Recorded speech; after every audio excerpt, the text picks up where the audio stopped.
Olá pessoal, saudações linguísticas.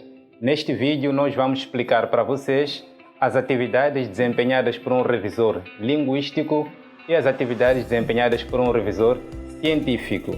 No fim deste vídeo esperamos que vocês saibam quando é que devem contratar um revisor linguístico e quando é que devem contratar um revisor científico, ou até quando é que devem contratar ambos os revisores. Sejam bem-vindos a Crátilos.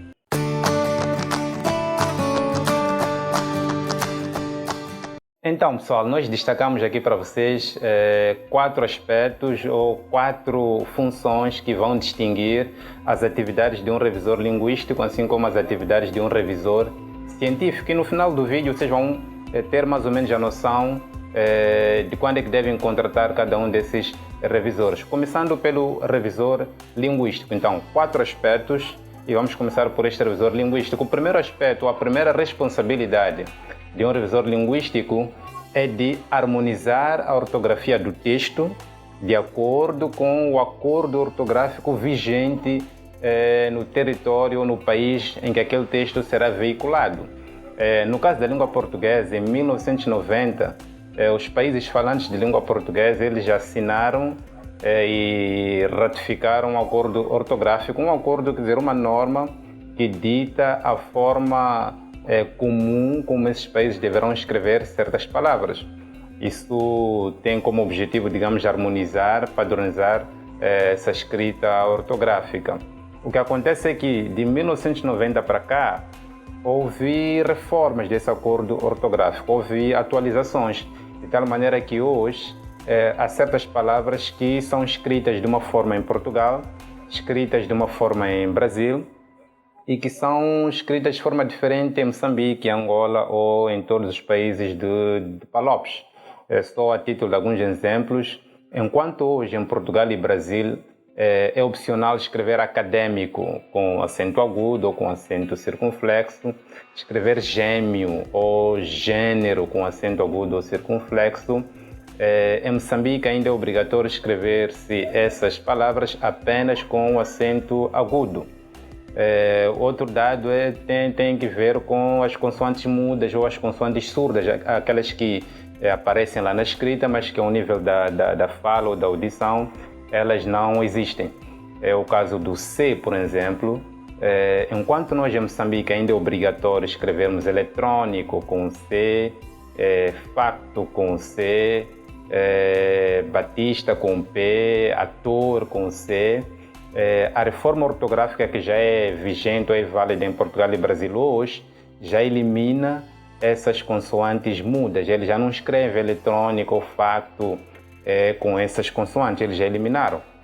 Mas em Moçambique nós devemos continuar a escrever com essas consoantes porque nós ainda não reformamos esse acordo ortográfico de 1990. Portanto, é da responsabilidade do revisor linguístico olhar para o texto, seja um trabalho de fim do curso ou um manual científico, e harmonizar a ortografia desse texto de acordo com o acordo vigente no dado país. Se for o caso moçambicano, o revisor deve manter aquelas consoantes surdas, mas se o texto que o revisor está a corrigir for um texto que vai ser publicado em Brasil ou Portugal, ele já pode eliminar essas consoantes surdas, entre muitos outros aspectos que fazem parte dessa reforma ortográfica válida em Portugal e Moçambique. O segundo aspecto que está na responsabilidade do revisor linguístico tem que ver com a revisão está dentro da ortografia, mas tem que ver com a pontuação, com a acentuação e com alguns casos de biunivocidade ortográfica. A questão da acentuação é do senso comum, o revisor linguístico deve estar atento a certas palavras se devem vir acentuadas com agudo, com grave ou com circunflexo.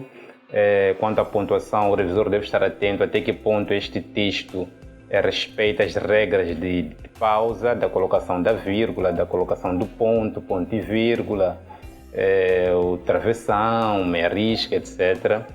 Isso tem que ver com matérias da pontuação e é da responsabilidade do revisor. E a questão da biunivocidade das palavras, isso tem que ver com o que? A questão da biunivocidade tem a ver com o fato de existirem certas letras e que elas representam vários sons. Por exemplo, tu podes ter a letra X, esta letra, e essa letra ela possui vários sons de acordo com cada palavra. Em certas palavras, esta letra representa o som Z, como o caso de exame. Essa mesma letra, em outras palavras, pode representar o som Sh, no caso de enxame. Inclusive, em outras palavras, pode representar o som X, em palavras como látex ou xerox. Então, isso tem a ver com biunivocidade. E o contrário também ocorre quando o mesmo som pode ser representado por várias letras. É o caso, por exemplo, do som C, o som S, que pode ser representado por este, assim como pode ser representado por aquela letra. Por esta letra, no caso, por exemplo, de concerto, enquanto um evento cultural, e com aquela outra letra, no caso de concerto, como derivação do verbo concertar, do verbo arranjar. Então isso tem a ver com biunivocidade dessas letras. Isso pode complicar muita gente. Isso complica, de fato, muita gente, e o revisor deve estar atento a este cenário para poder distinguir, por exemplo, palavras como cozer, quando é que o cozer é com o S, quando é que ele é com Z, viagem, quando é que ele é com G ou quando é que ele é com J, entre outros casos, como discriminação, que pode ocorrer com E, assim como com I, dispensa, que pode ocorrer com E, assim como I. Então, o revisor linguístico deve estar atento a essa particularidade ortográfica. Outro aspecto aqui que nós destacamos tem a ver com a correção das regras gramaticais. Quando a gente fala da gramática hoje, estamos a falar de áreas como morfologia, sintaxe, semântica e um pouco lá de fonologia. Portanto, o revisor linguístico deve estar atento principalmente para as regras de concordância nominal ou verbal, regência nominal ou verbal, a questão da ordem, a sequência e a hierarquia de certas palavras, qual é a palavra que deve ocorrer primeiro, a seguir qual é a outra, assim como a questão de hierarquia, algumas regras de formação de palavras, que está ligada ao âmbito da morfologia, alguns fenômenos de mudança semântica ou, digamos assim, existe o caso de mudança semântica, o caso de acréscimo semântico, digamos assim. Portanto, o revisor deve estar atento a esses fenômenos gramaticais. E por fim, é da responsabilidade do revisor linguístico cuidar da economia discursiva. Isso tem que ver com a eliminação de metadiscursos. Metadiscursos, estamos a falar de expressões que estão muito para além do discurso, ou seja, são expressões, digamos, prolixos, que são nada mais, nada menos que expressões desnecessárias para aquele caso e que podem ser retiradas essas expressões sem comprometer a mensagem, sem comprometer o significado da frase ou da oração, do parágrafo do texto. Portanto, é da responsabilidade do revisor garantir que aquele texto comunique com clareza, com objetividade, com economia, com muito menos casos de divagações, digamos assim, certo? Agora, para o caso do revisor científico, também separamos aqui 4 atividades principais desse revisor.